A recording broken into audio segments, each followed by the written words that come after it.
नमस्कार, क्या बोलती दुनिया में आपका स्वागत है और मैं हूं आपके साथ लोकेश लकी जगबानी। देश ने शुरुआती दौर में कोरोना पर विजय हासिल की, लेकिन बाद में लोगों के गैर जिम्मेदाराना रवैये के चलते देश में कोरोना मरीजों की संख्या 60,000 के पार पहुंच चुकी है और यह संख्या लगातार बढ़ती जा रही है। अगर ऐसे ही देश में कोरोना संक्रमित मरीजों की संख्या बढ़ती रही तो स्थिति काफी गंभीर हो सकती है। एक रिपोर्ट देखिए।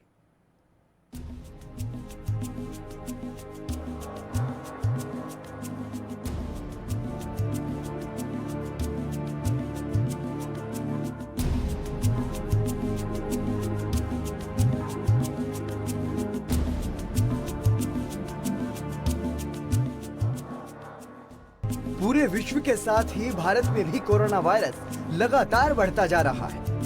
जहां शुरुआती दौर में भारत सरकार इस पर काबू पाने में सफल रही, लेकिन एकाएक बढ़े मामलों के बाद अब स्थिति हाथ से निकलती हुई दिखाई दे रही है।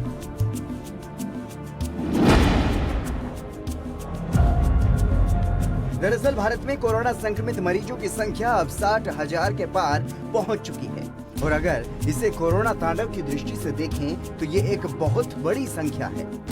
दरअसल देश में कोरोना मरीजों की संख्या हर रोज तेजी से बढ़ रही है। जहां शुरुआती दौर में 300 से 400 मामले सामने आ रहे थे, तो वहीं अब हर रोज करीब 3,000 नए केस सामने आ रहे हैं।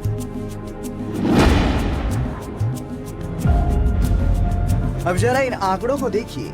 देश में शनिवार शाम तक कोरोना मरीजों की संख्या 60,822 थी, जबकि मरने वालों की संख्या 2,000 के आंकड़े को पार कर गई। इसके अलावा अगर एक्टिव केस की बात करें तो भारत में 40,000 से ज्यादा एक्टिव केस हैं, जबकि 18,311 लोग इलाज के बाद ठीक भी हो चुके हैं। ये तो था भारत का हाल। अगर विश्व की बात करें तो अमेरिका इस समय कोरोना से सबसे ज्यादा प्रभावित है।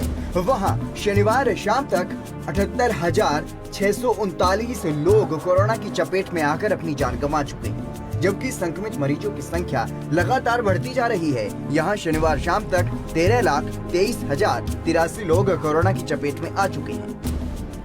वहीं इसी तरह अगर विश्व के अन्य देशों की बात करें तो अमेरिका के बाद ब्रिटेन में सबसे ज्यादा मौतें हुई हैं।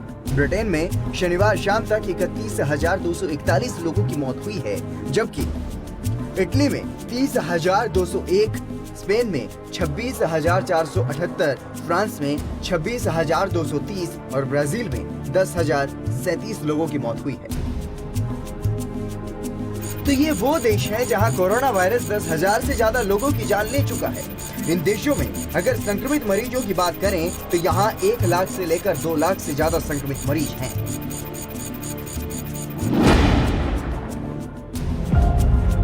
गौरतलब है कि पूरी दुनिया में इस समय 210 से ज्यादा देश कोरोना वायरस की चपेट में आ चुके हैं और अगर इन देशों के कुल संक्रमित मरीजों की बात करें तो शनिवार शाम तक 40,41,789 लोग कोरोना की चपेट में आ चुके थे, जबकि 2,76,945 लोग अपनी जान गंवा चुके हैं। इसके अलावा अगर रिकवरी की बात करें तो 14,03,212 लोग इलाज के बाद ठीक भी हुए हैं, जो कि वैज्ञानिकों और चिकित्सकों के लिए एक बड़ी उपलब्धि है। फिलहाल दुनिया के कई देश वैक्सीन की खोज में जुटे हुए हैं और कुछ देशों ने इसमें सफलता की बात भी कही है। वैज्ञानिकों की माने तो जल्द ही मार्केट में कोरोना नाशक वैक्सीन का इजाद संभव हो सकेगा। News desk special report ANP news.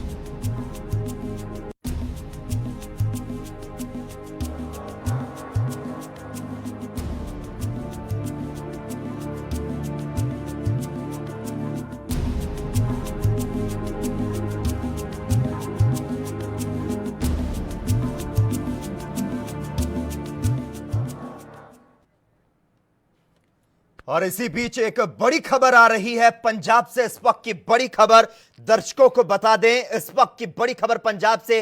इतिहास में पहली बार कैबिनेट मीटिंग से मंत्रियों ने वॉकआउट किया है। मुख्य सचिव के साथ पंगा भी हुआ है। एक्साइज पॉलिसी को लेकर यह मीटिंग होनी थी, इसके पहले ही यह हंगामे की भेंट चढ़ गई।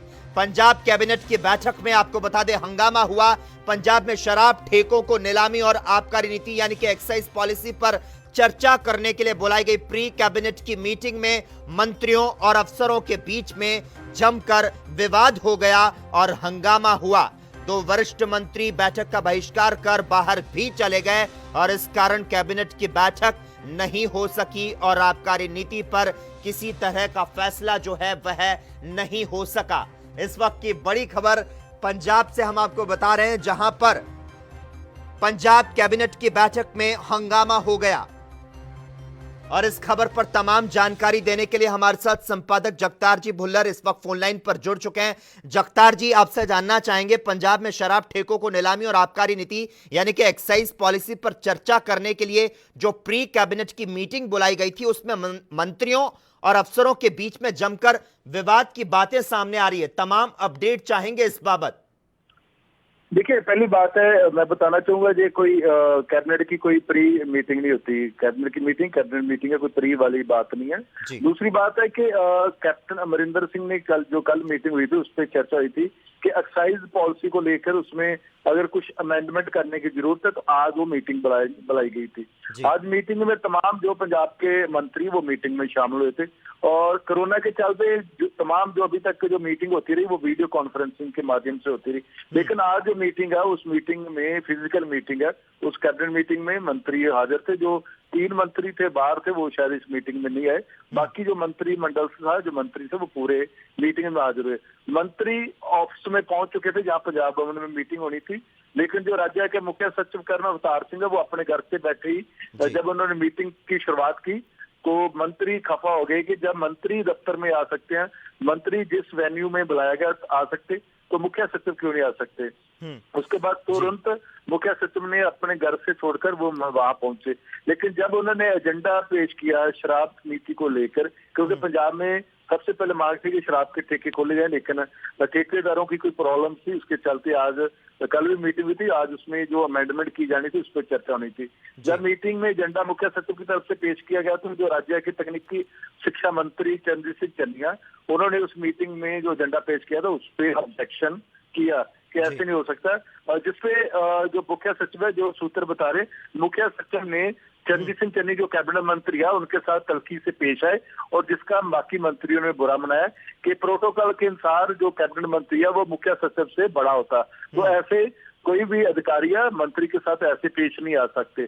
और उसके बाद जो नर्म स्वभाव से कभी जो कूल माइंड माने जाते हैं पंजाब के खजाना मंत्री मनप्रीत सिंह बादल, उन्होंने मीटिंग का वॉकआउट कर दिया। उसके बाद जो तमाम जो मंत्री थे, चाहे उसमें ब्रह्म महेंद्रा जो सबसे सीनियर मंत्री वो आ गए, सुखजिंदर सिंह रंधावा वो आ गए, तो कुल मिला के अभी कैप्टन अमरिंदर ने वीडियो कॉन्फ्रेंसिंग के जुड़ना, तो वो आज मीटिंग में नहीं थे, वो अपने घर से जुड़ना चाहते, उससे पहले ही मीटिंग में तल्खी होगी। और हालांकि माना जा रहा है कि मुख्य सचिव ने मौके पे माफी भी मांगी, लेकिन पंजाब के मंत्रियों का गुस्सा ठंडा नहीं हुआ। उन्होंने कहा कि जिस हिसाब से पंजाब के अफसर मंत्रियों के साथ ऐसा सलूक करें वो बर्दाश्त नहीं है। तो कह सकते हैं कि पंजाब की कैबिनेट मीटिंग में जो पंगा पड़ा है एक राज्य के मुख्य सचिव के साथ, तो निश्चित तौर पे उसमें पंजाब सरकार की कांग्रेस पार्टी की काफी किरकिरी हुई है। जी जगतार जी, जिस तरह से आपने बताया कि मंत्रियों की नाराजगी की वजह से कैबिनेट की जो मीटिंग है वह नहीं हो सकी, जानना चाहेंगे क्या कुछ जानकारी सामने निकल कर आ रही है? कैबिनेट की जो मीटिंग है अब आगे कब होनी है?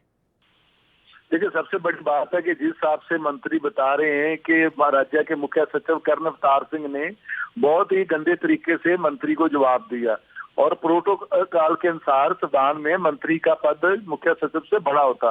तो ऐसे में जिस तरह से मुख्य सचिव ने अपना वहाँ सलीका पेश किया, व्यवहार पेश किया मंत्रियों के साथ, वो काफी मंत्री कह रहे निंदनयोग था।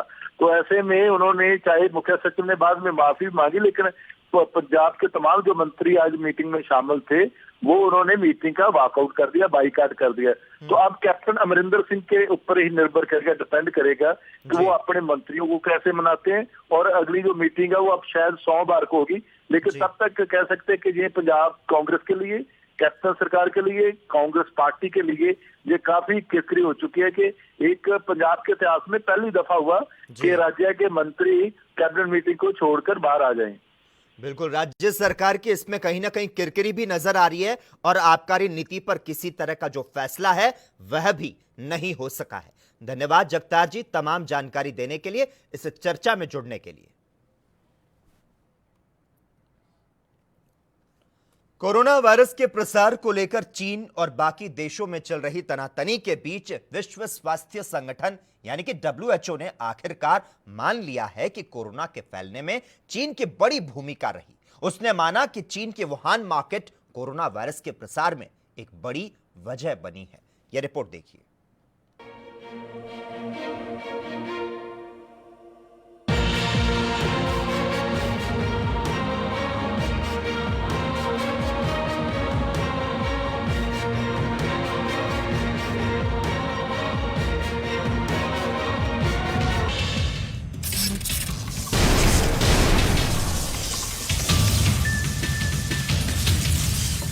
लंबे समय से अमेरिका और WHO में चले आ रहे गतिरोध के बीच आखिरकार विश्व स्वास्थ्य संगठन ने इस बात को स्वीकार किया कि कोरोना वायरस चीन के वुहान शहर से ही फैला। दरअसल विश्व स्वास्थ्य संगठन के food safety genetic virus expert doctor Peter Ben Embarek ने जेनेवा में प्रेस ब्रीफिंग के दौरान कहा कि वुहान की वेट मार्केट ने इसमें अहम भूमिका निभाई है। ये साफ है, लेकिन क्या भूमिका है, इस दिशा में और ज्यादा रिसर्च की जरूरत है।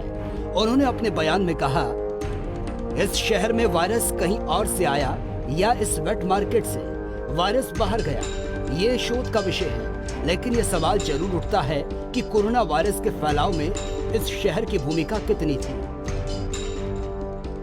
हालांकि पीटर ने चीन पर लगाए जा रहे अमेरिका के आरोपों पर कोई जवाब नहीं दिया। उन्होंने कहा, यह जानने में 1 साल का समय लग गया था कि मर्स का सोर्स ऊंट है। इसी प्रकार कोरोना के मामले में अभी भी देरी नहीं हुई। हमारे लिए अभी सबसे अधिक जरूरी इस वायरस का प्रसार रोकना है। चीन पर बात करते हुए पीटर ने यह जरूर कहा, जांच की बात की जाए तो चीन के पास जांच के सभी साधन हैं और बहुत से योग्य रिसर्च भी हैं। लेकिन कभी कभी समूह और शोधकर्ताओं के साथ और दुनिया भर के लोगों के साथ विचार विमर्श और सहयोग करना बहुत उपयोगी होता है, जिससे एक समान मुद्दों पर अपने अनुभव को सभी बांट सके। साथ ही पीटर ने दुनिया भर में वेट मार्केट्स के लिए नियमों को जरूरी भी बताया। उन्होंने कहा, साफ सफाई की सुविधाओं को सुधारने और कुछ को बंद करने की भी जरूरत है। वेस्ट मैनेजमेंट, सामान के मूवमेंट और जिंदा जानवरों को प्रोडक्ट से अलग करने पर ध्यान देना होगा। दरअसल चीन का वुहान वेट मार्केट वही स्थान है जहां से कोरोना फैलने की आशंका शुरू से जताई जा रही है। इस मार्केट को चीन ने वायरस के प्रसार को रोकने के लिए जनवरी में ही बंद करने का फैसला लिया था और वन्य जीवों के व्यापार और खपत पर अस्थायी प्रतिबंध लगाने का आदेश भी दिया था। उधर अमेरिका के विदेश मंत्री माइक पोम्पियो ने फिर दोहराया। उन्होंने कहा कि इस बात के सबूत है कि चीन के वुहान मार्केट से ही कोरोना वायरस फैला है। शुक्रवार को पोम्पियो ने एक इंटरव्यू में कहा, मैंने पर्याप्त साक्ष्य देखे जो बताते हैं कि प्रयोगशाला उम्मीद के हिसाब से काम नहीं कर रही थी। वहां सुरक्षा संबंधी जोखिम थे और संभवतः यह वायरस वहीं से फैला है। हमें जवाब चाहिए। लोग अब भी मर रहे हैं। अमेरिका और बाकी पूरी दुनिया की अर्थव्यवस्था की रफ्तार कोविड-19 के कारण थम गई है। हमारी अर्थव्यवस्था सचमुच संघर्ष कर रही है और ये सब चीन कम्युनिटी पार्टी की सूचनाओं को दबाने छिपाने का सीधा परिणाम है, जिसने उन डॉक्टरों को सामने नहीं आने दिया जो इस वायरस की शुरुआत के बारे में बताना चाहते थे। वहीं इधर अमेरिका के राष्ट्रपति डोनाल्ड ट्रंप ने भी कहा कि वो विश्व स्वास्थ्य संगठन को लेकर जल्द ही बड़ा ऐलान करेंगे। इससे पहले डोनाल्ड ट्रंप विश्व स्वास्थ्य संगठन पर चीन के हाथों की कठपुतली होने का आरोप भी लगाते हुए फंड बंद कर चुके हैं। दरअसल अमेरिकी राष्ट्रपति ट्रंप लगातार विश्व स्वास्थ्य संगठन पर कोरोना को लेकर चीन की तरफदारी करने का आरोप लगाते रहे हैं।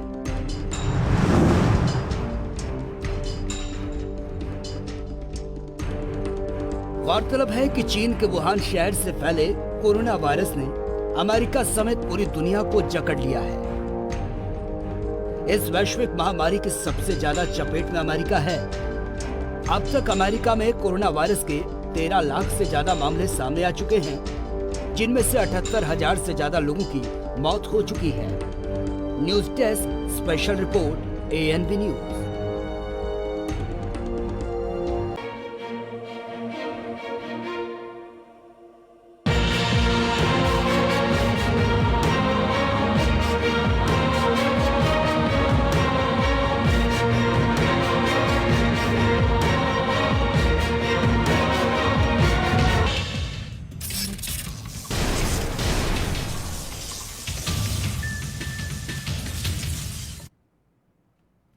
हिजबुल मुजाहिदीन का चीफ सैयद सलाहुद्दीन जहां रियाज नायकू की मौत से दुखी है, तो वहीं एक जनसभा के दौरान उसने इस बात को कबूल किया कि मौजूदा समय में भारत मजबूत स्थिति में है और पाकिस्तान की कमजोर नीतियां उसका कारण है। दरअसल अपने आतंकियों की मौत से हिजबुल मुजाहिदीन का आका सैयद सलाहुद्दीन बौखलाया हुआ है। यह रिपोर्ट देखिए।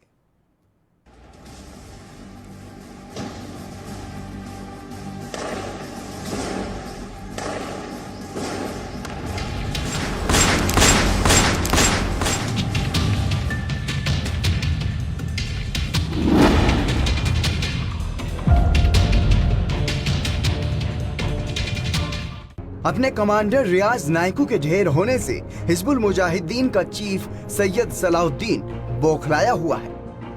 2 दिन पहले चिंगारी भड़काने की धमकी देने वाले सैयद सलाहुद्दीन ने अब अपने आतंकी रियाज नायकू की सराहना की है।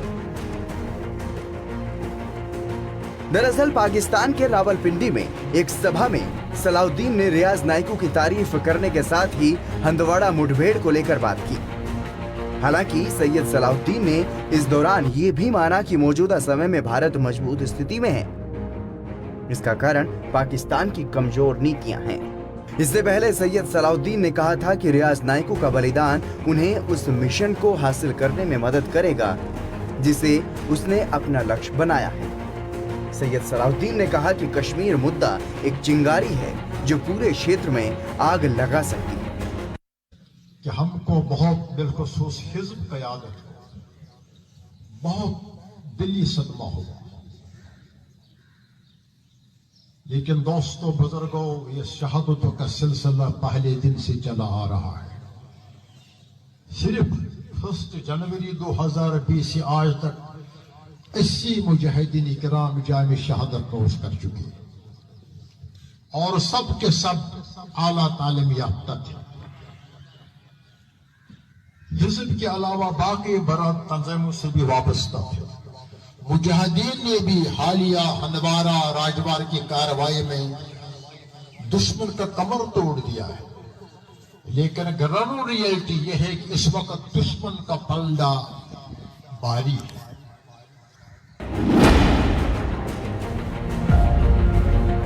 मुठभेड़ में ढेर हुआ था रियाज नायकू। दरअसल हिजबुल कमांडर रियाज नायकू को बीते दिनों जम्मू कश्मीर के बेगपोरा में एक ऑपरेशन में सुरक्षा बलों ने मार गिराया था। सुरक्षा बलों को रियाज नायकू के पुलवामा के बेगपोरा आने की खुफिया जानकारी मिली थी। वो यहाँ अपने परिवार वालों से मिलने आया था और एक घर में छिपा हुआ था। इसके बाद सुरक्षा बलों ने ऑपरेशन चलाया और बुधवार को नायकू समेत 2 आतंकियों को ढेर कर दिया। –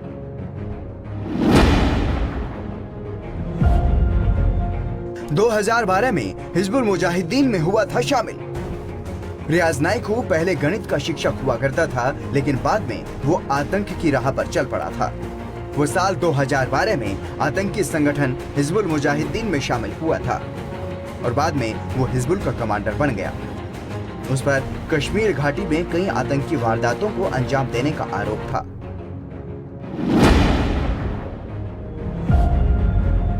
कौन है सैयद सलाहुद्दीन?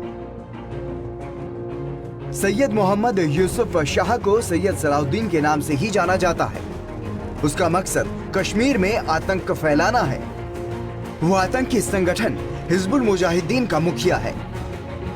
साल 2017 में अमेरिका के विदेश मंत्रालय ने उसे विशेष नामित वैश्विक आतंकवादी घोषित किया था। सलाहुद्दीन अपने परिवार में 7वीं संतान है। पहले उसने मेडिसिन की पढ़ाई की थी, लेकिन वो सिविल सर्विस में जाना चाहता था।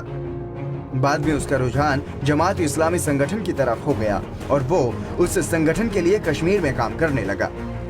बाद में 1987 में उसने श्रीनगर की अमीरा कदल विधानसभा सीट से चुनाव भी लड़ा। मतगणना के दौरान वो जीत रहा था, लेकिन उसी वक्त उस पर बूथ कैप्चरिंग के आरोप लगे और उसे गिरफ्तार कर लिया गया। उसके गिरफ्तार हो जाने के बाद वहां जमकर हंगामा हुआ। उसके बाद सलाउद्दीन को धमकियां दिए जाने की बात भी सामने आई, लेकिन जेल से छूटकर आने के बाद उसने ऐलान किया कि कश्मीर पर कब्जा करने के लिए बंदूक का सहारा लेना ही सही होगा।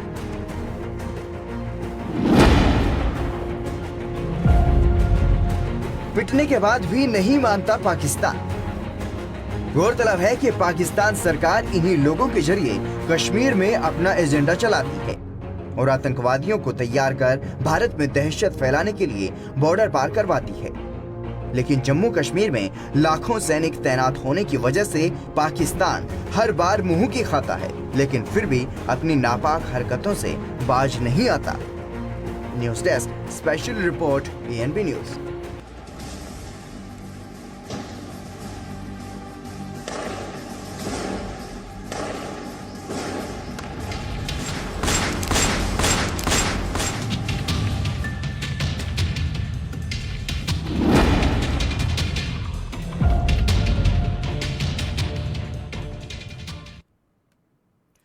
जहां हर साल गर्मी के सीजन में कुम्हार अपने मिट्टी के बर्तन बेचकर अपने घर का पालन पोषण करते थे, तो वहीं इस बार लॉकडाउन के चलते सप्लाई तो दूर की बात, अभी तक एक भी बर्तन तक नहीं बिका, जिसके चलते अब कुम्हारों को अपनी रोजी रोटी की चिंता सताने लगी है।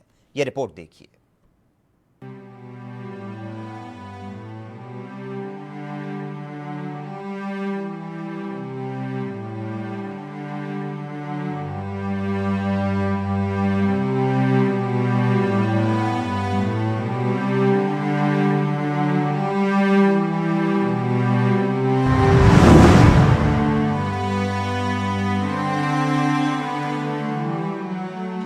कोरोना वायरस के चलते जहां बड़ी बड़ी इंडस्ट्रीज और कारोबार बंद पड़े हैं, तो वहीं छोटे कारोबार भी अब ठप हो चुके हैं। बात अगर हम कुम्हार वर्ग की करें, तो यहां जनवरी फरवरी के महीने में ये लोग गर्मी के सीजन की तैयारी शुरू कर अप्रैल महीने के महीने तक फ्री हो जाते थे। तो वहीं इस बार लॉकडाउन के चलते माल तो तैयार हो गया, लेकिन खरीदार और माल सप्लाई न होने की वजह से अभी तक सारा माल घरों में पड़ा है। दरअसल गेहूं के सीजन में तपती धूप में किसान गेहूं की कटाई करते हैं और ऐसे मौसम में घड़े, सुरहाइयां और मिट्टी के अन्य बर्तन बहुत बिकते हैं। इसके अलावा शहरों और अन्य राज्यों में भी घड़ों आदि की सप्लाई बहुत होती है, लेकिन इस बार कोरोना वायरस के चलते इनके कारोबार ठप पड़ चुके हैं। कहीं जनवरी फरवरी के महीने में इन लोगों के पास एडवांस ऑर्डर आने शुरू हो जाते थे, तो इस बार तैयार माल ज्यों का त्यों पड़ा है। वहीं इन लोगों की माने तो उधार के पैसों से इन लोगों ने बर्तन तैयार किए, लेकिन कर्फ्यू के बाद सारा माल घरों में पड़ा हुआ है। ना तो कोई ग्राहक मिल रहा है और ना ही तैयार माल की सप्लाई हो रही है, जिसकी वजह से इस बार कुम्हारों पर रोजी रोटी का संकट गहरा चुका है। कुम्हारों की माने तो उनका इस बार लाखों रुपयों का नुकसान हुआ है। बंद हो गया जी, जेड़ा कणक का सीजन ये मर गया जी, घड़े नहीं बिक रहे, डौके भरे पे ने। आउटडोर से जेड़े आए हुए साडे कोले वो भी कैंसल हो गए जी, समझ ये बाद सानू बहुत ज़्यादा नुकसान हो गया। एक घट्टो घट्ट 3-4 लाख रुपये का नुकसान है घट्टो घट्ट। वहीं जब हमने मिट्टी के बर्तन बनाने वाले कुछ और कुम्हारों से बात की, तो उनका कहना था कि अभी तक तो पूरे माल तैयार होने के बाद सप्लाई हो जाता है, लेकिन इस बार माल की सप्लाई न होने की वजह से रोजी रोटी का संकट गहरा गया। अब आगे बरसात का मौसम शुरू हो जाएगा, जिससे इस बार उनका सीजन सूखा ही जाने वाला है।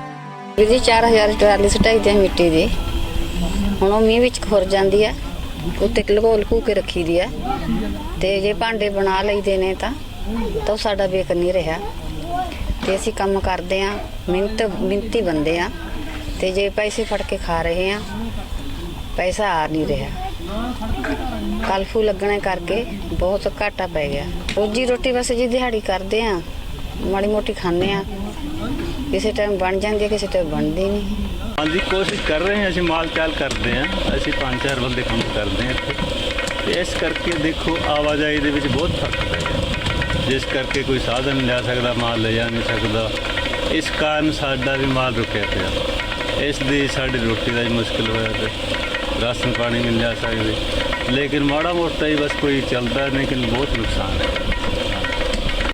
ਇਹ ਕਰਕੇ ਹੁਣ ਵੀ ਲੋਕਡਾਊਨ ਕਰਕੇ ਆਪਣਾ ਸੀਜ਼ਨ ਹੁਣ ਜਮਾ ਬੇਕਾਰ ਹੋ ਗਿਆ ਪਹਿਲੇ ਪਿਛਲਾ ਸੀਜ਼ਨ ਵੀ ਬਹੁਤ ਵਧੀਆ ਲੱਗਿਆ ਸੀਗਾ ਇਸ ਕਰਕੇ ਹੁਣ ਕੋਈ ਆਵਾਜਾਈ ਹੈ ਨਹੀਂ ਲੋਕਡਾਊਨ ਕਰਕੇ ਇਸ ਕਰਕੇ ਹਾਲਾਤ ਬਹੁਤ ਮਾੜੇ ਆ ਰਹੇ ਨੇ ਆਪਦੇ ਵੀ ਇਸ ਕਰਕੇ ਹੁਣ ਸਟਾਕ ਸਾਡਾ ਜਮਾ ਪਿਆਗਾ ਸਾਡਾ ਬਾਹਰੇ ਮਾਲ ਜਾਂਦਾ ਸੀਗਾ ਜ਼ਿਲ੍ਹੇ ਦੇ ਵਿੱਚ ਲੁਧਿਆਣੇ ਵੀ ਜਾਂਦਾ ਸੀਗਾ ਸੰਗਰੂਰ ਵੀ ਜਾਂਦਾ ਸੀ ਪਿੰਡਾਂ ਦੇ ਵਿੱਚ ਵੀ ਜਾਂਦਾ ਸੀਗਾ ਕੋਈ ਆਉਣ ਦਾ ਸਾਧਨ ਨਹੀਂਗਾ ਕਿਉਂਕਿ ਲੋਕਡਾਊਨ ਕਰਕੇ फंसा पियागा दरअसल 21वीं सदी की इस चाक चौबंद दुनिया में कुम्हार वर्ग का कारोबार अब खतरे में पड़ता नजर आ रहा है। हालांकि अभी भी बहुत से ऐसे लोग हैं जो मिट्टी के बर्तनों का इस्तेमाल करते हैं और इनके बूते ही इन लोगों की रोजी रोटी चलती है। लेकिन इस बार लॉकडाउन ने इन लोगों के मुंह का निवाला छीन लिया और अब इन लोगों को अपने घर परिवार के पालन पोषण की चिंता सता रही है। बरनाला से परवीन ऋषि की रिपोर्ट, ANB न्यूज।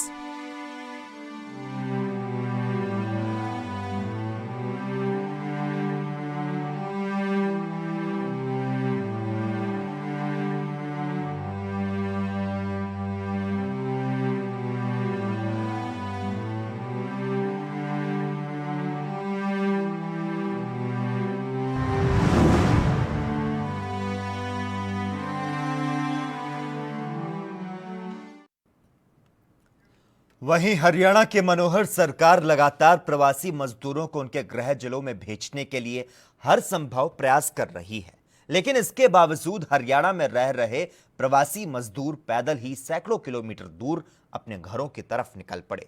कुछ ऐसा ही नजारा सोनीपत और उत्तर प्रदेश की सीमा पर देखने को मिला, जहां उत्तर प्रदेश में प्रवेश न मिलने से सैकड़ों मजदूर हरियाणा यूपी सीमा पर फंसे हुए हैं। ये रिपोर्ट देखिए।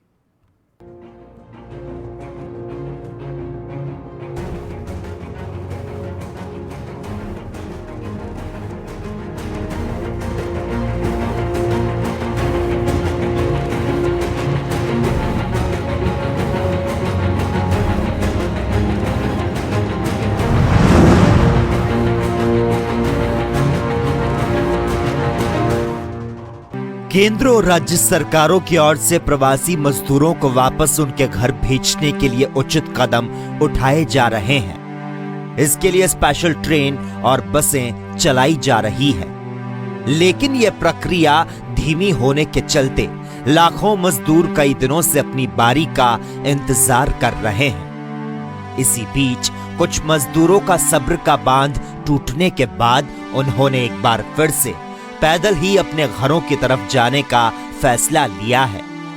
अब जरा इन तस्वीरों को देखिए। ये तस्वीरें सोनीपत की हैं, जहां तपती धूप में अपने परिवार के साथ उत्तर प्रदेश को निकले ये मजदूर अब उत्तर प्रदेश और हरियाणा बॉर्डर पर बने यमुना पुल के नीचे बैठे हैं। जब ये लोग उत्तर प्रदेश में घुसने का प्रयास करते हैं तो वहां से उत्तर प्रदेश पुलिस इन्हें खदेड़ देती है और फिर ये लोग यहीं आकर बैठ जाते हैं। इनकी संख्या लगभग सैकड़ों में है।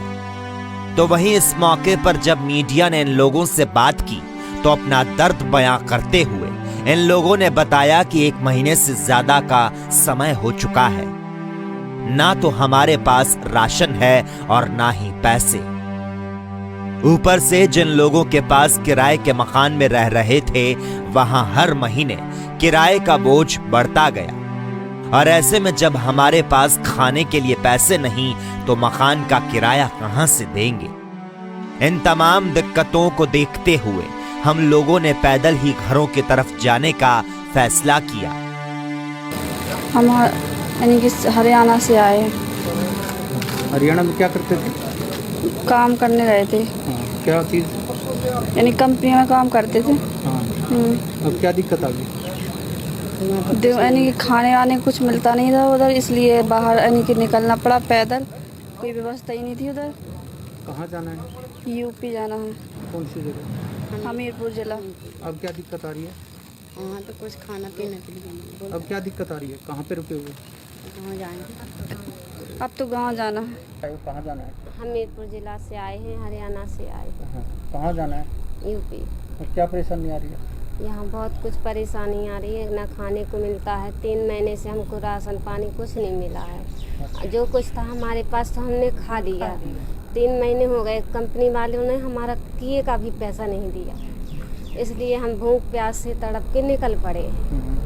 अब बस ये क्या पैदल देखे यात्रियों को तो हमने कि चलो पैदल चलते हैं, कहीं तो कुछ मिलेगा सुविधा, इसलिए हम निकल पड़े। यहाँ जमुना में हम फंस गए हैं, तो बस यही आपसे विनती है हमको यहाँ से निकालो। हम पैदल अब नहीं जा सकते हैं, ना हरियाणा जाएंगे, अब हम अपनी यूपी जाएंगे। मणिपुर से आए हैं काम करने के लिए हरियाणा में लग गया लॉकडाउन लग के फिर परेशानी हुई। 3 महीना हो गया, खाने पीने को कुछ मिला नहीं। तो इसके बाद फिर मैं हमीरपुर फिर भी जाएंगे, अपने गांव जाएंगे, बिल्कुल भी अपने करेंगे, खाएंगे। यहाँ पे क्या करेंगे? अब डरे हैं नदी में जमुना जी की, तो उसमें जो कुछ उनने बने सुविधा उनने कर दिया। अब इतना सुविधा कहाँ से करेंगे? आप मुझे इतना हाथ जोड़ के विनती, मुझे गाँव भेज दीजिए। वहीं इसके साथ ही अन्य मजदूरों ने बताया कि वो लॉकडाउन से पहले हरियाणा आए थे, लेकिन लॉकडाउन के बाद वो यहीं पर फंस गए। यहाँ ना तो हमारे खाने पीने का कोई प्रबंध किया गया और ना ही रहने का। इसके अलावा जब हम पैदल अपने घरों की तरफ निकले तो अब पुलिस हमें डंडे मार रही है। कहाँ से आए? ये लखीमपुर खीरी जा रहे हैं यूपी में, और रोहतक झज्जर जिले में थे, डीगल गांव में गन्ना छिलने गए थे लॉकडाउन से पहले। 15-20 दिन काम किया, उसके बाद में काम हो गया ख़त्म। लॉकडाउन लगने के चक्कर में हम लोगों का पैसा कमाया वो भी ख़त्म हो गया, और वो घर जा नहीं पा रहे हैं। 15 दिन लगभग हो गए आज से। हमने वो करवा रखा था परमिशन वाला जो वसूला सिस्टम बन रहा था वो करवा रखा था, वो भी तब तक वो आपका सरपंच बता दिया कि ये सिस्टम खत्म हो गया, अब गाड़ी वाड़ी नहीं आएंगी। हम लोग 2 महीने से रास्ता देख रहे, फिर हम लोग पैदल भाग पड़े वहाँ। फिर क्या मरते, फिर घर पे भी बच्चे वो छोटे छोटे वो भी परेशान हो रहे हैं। झज्जर से यहाँ तक पैदल आए हो? जी। तो कोई रोहतक से डीगल गाँव से मिल रही सरकार की? कोई सुविधा नहीं मिल रही। मान लो रास्ते में जो मतलब सरकारी कर्मचारी जैसे मान लो पुलिस और मतलब हम लोग को धमकाते हैं, आगे पास भी नहीं होने देते। ऐसे खेत खलिहान से छुप के कल से सुबह से निकले भूखे प्यासे, ऐसे ना रोटी खाए ना बनाए कहीं। दरअसल पिछले 1.5 महीने से कामकाज बंद होने के कारण शुरू में तो इन लोगों को कुछ समाज सेवी संस्थाओं की ओर से और प्रशासनिक अधिकारियों की ओर से राशन मुहैया करवाया गया, लेकिन जैसे ही कुछ दिन बीते तो ना तो प्रशासनिक अधिकारी इन लोगों तक पहुंचे और ना ही समाज सेवी संस्थाओं की सेवा मिल सकी, जिसके बाद इन लोगों ने पैदल ही अपने घरों की तरफ जाने का फैसला लिया। लेकिन अब सीमाओं पर इन लोगों को खदेड़े जाने से ये लोग ना तो वापस हरियाणा जाना चाहते हैं और ना ही कहीं और रुकना चाहते हैं। ये लोग सिर्फ अपने घर जाने की जिद पर अड़े हैं और बार बार शासन प्रशासन से मदद की गुहार लगा रहे हैं। सोनीपत से नितिन आंतल की रिपोर्ट, ANB न्यूज।